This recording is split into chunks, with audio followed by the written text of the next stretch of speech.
we are going to be unboxing the Travel Phone Tripod.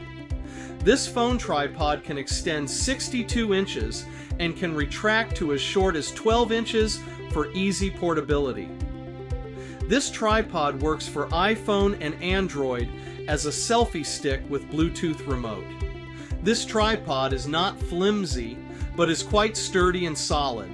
The tripod has rubber feet for a non-slip design, making the support even more stable. The leg adjustment knob is reinforced and easy to adjust. I love this tripod, and I am using it to help record this video. The gripper holds fast. Even with my phone being larger and heavier than normal inside of a Unicorn Beetle case, the gripper holds true with no slippage. The instructions... Wait a second. The instructions are so simple, even kids can figure this out. Watch how easy it is to set up the selfie remote. Turn the power on for your selfie remote. Open the Bluetooth options on your phone and select Pair New Device. You should see a blue light flashing on your remote.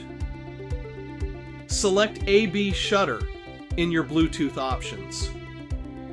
And that's it. I bought this on TikTok for less than $10 and it's worth every penny.